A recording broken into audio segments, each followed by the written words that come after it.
नमस्कार दोस्तों, आप देखना शुरू कर चुके हैं यूपी दस्तक। मैं हूं आपके साथ आपका साथी आनंद सिंह। इसके पहले कि आज की वीडियो को मैं शुरू करूं, एक छोटी सी इल्तिजा आपसे है। यूपी दस्तक यानी कि मेरा जो चैनल है, इसे कृपया सब्सक्राइब कर लें, लाइक करें और अगर वीडियो मेरा पसंद आता है तो इसे अधिक से अधिक मात्रा में शेयर करें। शेयर करने में कोई कोताही नहीं होनी चाहिए। आपका साथ मिलेगा, हम लोग और आगे बढ़ेंगे। धन्यवाद। अब आते हैं वीडियो पर। नमस्कार दोस्तों, ठंड अपना असर दिखाना शुरू कर चुकी है और मैं हाफ जैकेट पर आ गया हूँ। इसके साथ ही जो पॉलिटिकल तापमान है वो भी धीरे धीरे बढ़ता जा रहा है। जौनपुर में आज अखिलेश यादव विजय रथ यात्रा निकाल रहे थे। बहुत सारी बातें उन्होंने कही।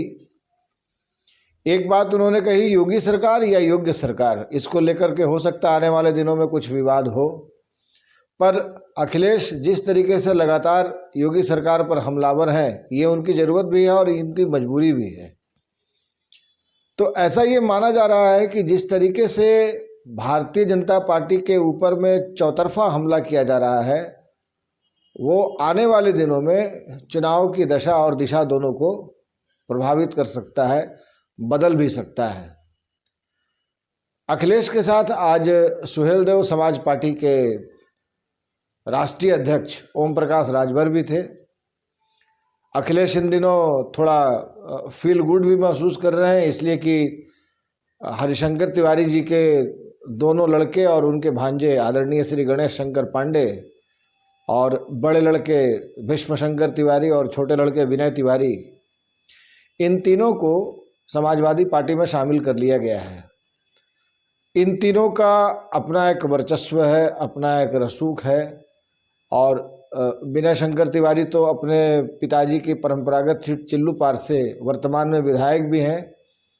ये समझने वाली बात है कि 2017 में जब बीजेपी को 300+ सीट्स मिली थी, उस मोदी लहर में भी चिल्लूपार की जनता ने विनय शंकर तिवारी पर अपना प्यार लुटाया। इससे ये भी पता चलता है कि उम्मीदवार कितना मजबूत है और आने वाले वक्त में जिस तरीके से चीज़ों को देखा जा रहा है, तो आप ऐसा मान सकते हैं कि ये चुनाव किसी के लिए भी बहुत आसान होने वाला नहीं है। मैं जितना देख पा रहा हूँ वो यही बात समझ में आ रही है। फाइट सबके लिए है, कोई कहीं मजबूत है, कोई कहीं कमज़ोर है, पर ये स्विफ्ट स्पॉस टाइप का नहीं है कि आपने कोई चीज़ उठाया और सीधे उसको अपने मुंह में डाल लिया। ऐसा नहीं है ये चुनाव। भारतीय जनता पार्टी हाल के दिनों में संगठन के तौर पर मजबूत हुई है या कमज़ोर हुई है, ये फैसला आप कीजिए। लेकिन जो गतिविधियां हैं, अगर आप किसान मोर्चा की बात करें तो कामेश्वर सिंह के नेतृत्व में एक रैली, ट्रैक्टर रैली जरूर निकाली गई और ये पूरे प्रदेश भर में निकाली गई। इसके अलावा बहुत ज़्यादा एक्टिविटीज़ भारतीय जनता पार्टी की ओर से देखी नहीं गई। कारण इसके चाहे जो भी रहे हों, और हो सकता है कि इन लोगों ने अगर किया भी हो तो वो मीडिया की सुर्खियां न बनी। मार्केट में हम लोग भी हैं, हम लोगों ने बहुत कुछ देखा नहीं।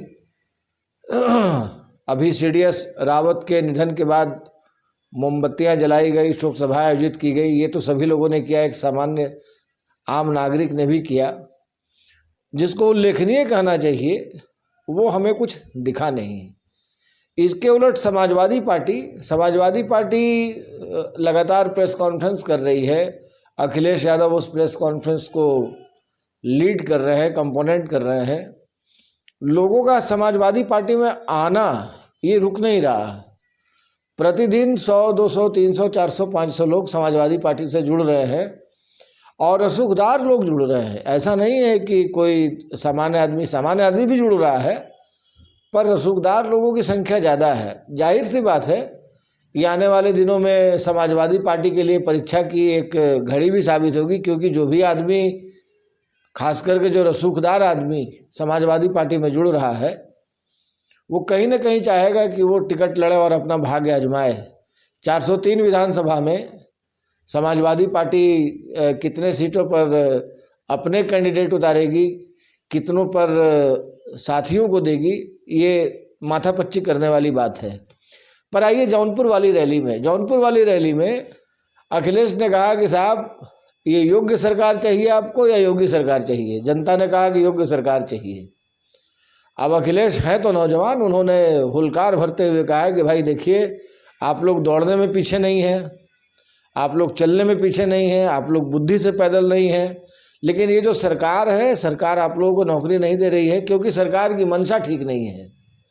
लेकिन हम आपसे वादा कर रहे हैं कि हम अगर सरकार में आए तो जिनको आर्मी में जाना है वहाँ पर भी हम लोग बात करेंगे। विशेष पुलिस भर्ती अभियान अगर शुरू करना हो, विशेष पुलिस भर्ती अभियान शुरू करेंगे। टेट की परीक्षा ये लोग ले नहीं पा रहे हैं, कभी पर्चा फेल कर जा रहा है, कभी पर्चा लीक कर जा रहा है, कभी परीक्षा रद्द हो जा रही है। इन सारे चीज़ों को हम लोग खत्म करेंगे और जो योग्य आदमी है उसको नौकरी मिलना चाहिए। इनडायरेक्टली उन्होंने एक तरीके से वादा किया, इनडायरेक्टली, मेरे शब्दों पर ध्यान दीजिएगा, कि आप मेरी सरकार बनाइए, हम आप लोगों की चिंता करने के लिए बैठे हुए हैं। इधर पूर्वांचल की अगर आप बात कर ले तो पूर्वांचल में अखिलेश लगातार मजबूत होते जा रहे हैं। एक दौर था जब पूर्वांचल समाजवादी पार्टी का गढ़ माना जाता था, लेकिन अब पूर्वांचल में भारतीय जनता पार्टी का दबदबा सबसे ज़्यादा है, सर्वाधिक है। लेकिन 2021 के आखिरी दिनों में, आज 14 तारीख हो गई और 16-17 दिनों के बाद ये साल समाप्त हो जाएगा, ख़त्म हो जाएगा। 2022 में जनवरी में माना जा रहा है कि 14 से 15 तारीख के बीच में किसी भी दिन चुनाव आयोग आचार संहिता लागू कर देगा, नोटिफिकेशन जारी कर देगा। इन बिटवीन अगर एक महीने की बात को हम लोग ध्यान से देखें और समझने की कोशिश करें तो जो ज़मीनी धरातल है, ज़मीनी धरातल पर समाजवादी पार्टी लगातार अपनी पकड़ बनाती जा रही है।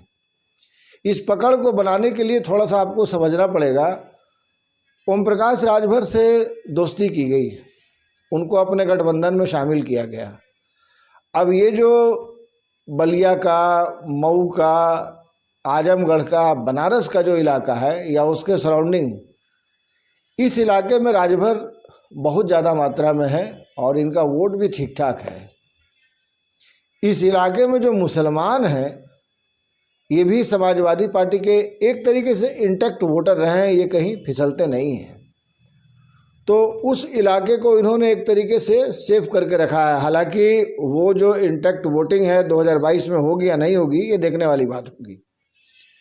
पूर्वांचल में बात कर ले तो पूर्वांचल में आप अगर गोरखपुर बस्ती मंडल के 7 जिलों की बात कर लें तो गोरखपुर बस्ती मंडल के 7 जिलों में हाता का असर है। हाता का मतलब श्री हरिशंकर तिवारी और उनके भांजे गणेश शंकर पांडे, बड़े बेटे कुशल तिवारी और छोटे बेटे विनय तिवारी। इन्हें हम 7 जिलों में बांट नहीं रहे या इन 7 जिलों में इनको हम रोक करके नहीं रख रहे, पर ये जो 7 जिले हैं गोरखपुर बस्ती मंडल के, यहाँ पे इनका इम्पैक्ट ज़्यादा है। बलिया में भी इनको जानने वाले लोग ठीक ठाक हैं। बलिया से बल्कि विनय शंकर तिवारी तो चुनाव भी लड़ चुके हैं। तो जो वर्तमान में स्थिति दिख रही है वो स्थिति ये है कि एक जो आम जन समर्थन होता है, वो आम जन समर्थन धीरे धीरे समाजवादी पार्टी के पक्ष में होता दिख रहा है। आपको याद होगा 2017 में जब योगी आदित्यनाथ की सरकार बनी थी तो मेरा ख्याल है शायद सत्ता शपथ ग्रहण के 7वें 8वें दिन ही हाथा पर छापेमारी की कार्रवाई हुई थी। उस छापेमारी की कार्रवाई में हासिल तो कुछ नहीं हुआ, लेकिन वो मुद्दा बहुत बड़ा बना। मीडिया का एक बहुत बड़ा वर्ग ऐसा था जो इसको फिर से टकराव की राजनीति के रूप में देख रहा था। हालांकि ऐसा कुछ हुआ नहीं, लेकिन वो कसक कहीं ना कहीं मन में आज भी है, वो रह रह कर चुभती है।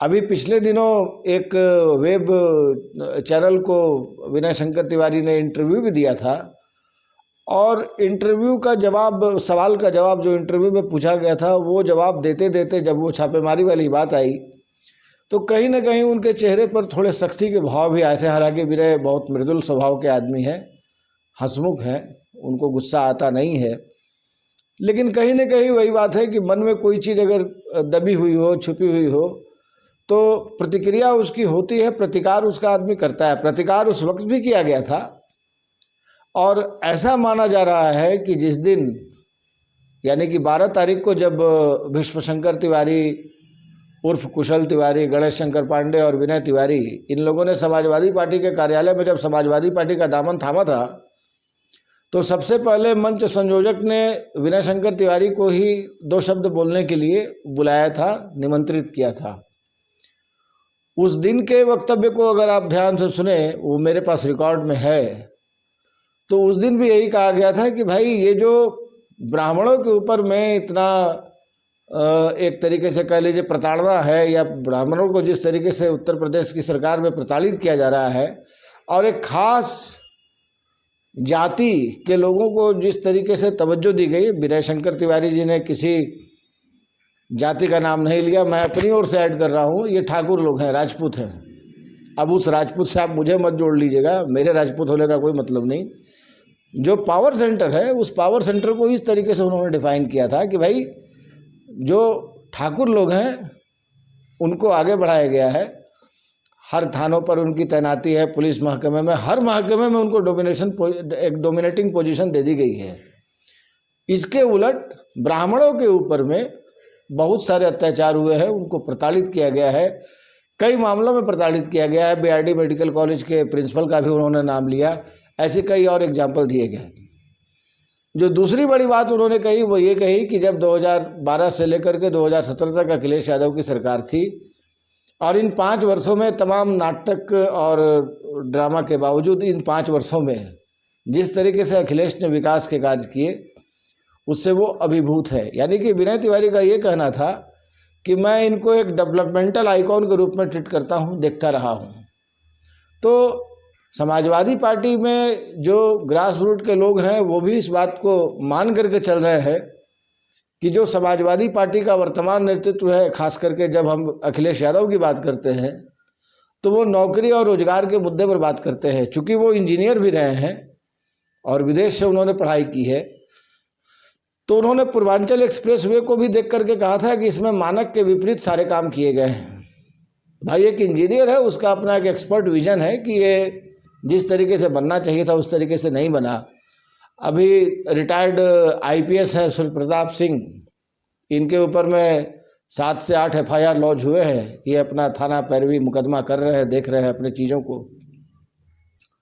इन्होंने भी पूर्वांचल एक्सप्रेसवे की एक लाइव रिपोर्ट कह लीजिए या जो उसकी वस्तु स्थिति है वो दिखाया। वो रिपोर्ट भी वो वीडियो भी हमारे पास है। आपने देखा कि वास्तव में जिन चीज़ों को दिखाया जा रहा है वो तो वास्तव में बहुत ख़राब है। तो जो गुणवत्ता की बात अखिलेश लगातार कह रहे थे, उसी गुणवत्ता की बात को सूर्य प्रताप सिंह ने भी आगे बढ़ाया। तो ये ऐसे मसले हैं, मतलब कह दिया गया कि साहब, किसी ने कहा कि 66 करोड़ रुपया पर किलोमीटर का एक्सपेंडिचर है पूर्वांचल एक्सप्रेसवे पे के, किसी ने कहा कि 90 करोड़ का है, किसी ने कहा 100 करोड़ का है। कोई आधिकारिक हमारे पास डाटा नहीं है, लेकिन अगर 50 करोड़ रुपया पर किलोमीटर ही अगर पूर्वांचल एक्सप्रेसवे का एक्सपेंडिचर है, लागत है, तो 50 करोड़ रुपया भी कोई छोटा अमाउंट तो है नहीं। उसको जिस तरीके से यूटिलाइज करना चाहिए था वो शायद नहीं किया गया, और कहीं ना कहीं इस चीज़ को देखने की आवश्यकता है। फिर से आते हैं पूर्वांचल के मसले पर। ये बात मैंने आपको इसलिए बताई कि अवध क्षेत्र में जब कभी भारतीय जनता पार्टी का बहुत बड़ा बोलबाला हुआ करता था, समाजवादी पार्टी वहाँ भी सेंध लगा रही है। पश्चिमी उत्तर प्रदेश में तो लगा ही चुकी है। गुर्जर, जाट, मुसलमान तीनों इंटैक्ट हो रहे हैं फिर से, और बहुत मजबूती के साथ हो रहे हैं। पर इसमें न तो बहुत बड़ा रोल मीडिया का है और न बहुत बड़ा रोल किसी पार्टी का है। इसमें सबसे बड़ा रोल है किसान आंदोलन का। किसान आंदोलन ने पश्चिम उत्तर प्रदेश के तमाम किसानों को एकजुट कर दिया। उसमें मुसलमान हो, हिंदू हो, हिंदू में ही गुर्जर भी आते हैं, जाट भी आते हैं। तो ये जो एक वैमनस्यता थी, और भूलना नहीं चाहिए कि पश्चिमी उत्तर प्रदेश भारतीय जनता पार्टी के लिए हरी खेती थी। वहाँ पे भारतीय जनता पार्टी के वर्चस्व की बात थी। उसमें कहीं ना कहीं धीरे धीरे सेंध लग रहा है। पूर्वांचल में स्थिति समाजवादी पार्टी की ओर झुकती हुई दिख रही है या भारतीय जनता पार्टी की ओर, ये बता पाना फिलहाल जल्दबाजी होगी, अभी काफ़ी समय है। लेकिन जिस तरीके से पूर्वांचल के बड़े लोगों को इसमें शामिल किया गया है, मैं हरिशंकर तिवारी के परिवार से जो 3 लोग शामिल हुए हैं उनको मैं छोटा आदमी नहीं मानता, वो बड़े लोग हैं और निश्चित तौर पर ये पॉलिटिक्स को प्रभावित करने की क्षमता रखते हैं, दमखम रखते हैं। ये योगी आदित्यनाथ को भी पता होना चाहिए कि उन्होंने जो रेड करवाया उस रेड में हासिल कुछ नहीं हुआ और उसके बाद जो प्रतिकार सुनाई दी, शायद उसकी भाषा को, उसके मर्म के, उसके तासीर को योगी जी ने भी समझा होगा। उसके बाद 4.25 साल का टाइम बीत गया, कोई छापेमारी की कार्रवाई नहीं हुई। तो ठीक है, कुछ लोग कहते हैं कि गोरखपुर में पावर के 2 सेंटर हैं, पावर का कोई सेंटर नहीं होता है। हाता है, हाता से लोगों को मदद मिलती है, मंदिर है, मंदिर से भी लोगों को मदद मिलती है। किसी की आस्था होती है वो हाता की ओर जाता है, किसी की आस्था होती है वो मंदिर की ओर जाता है। चुनावी जो गठबंधन है, चुनावी जो तासीर है, चुनावी तासीर भी कहीं न कहीं से लोगों को हाता या मंदिर, इन दोनों में से किसी एक को पिक करने के लिए मजबूर करती है, बाध्य करती है। क्योंकि ऐसा नहीं हो सकता है कि आप हाता के साथ भी रहें और मंदिर के साथ भी रहें। चुनाव में आप एक ही पार्टी को वोट दे सकते हैं, बिप एक ही बार दबाएंगे आप, ईवीएम का 2 बार नहीं दबाएंगे।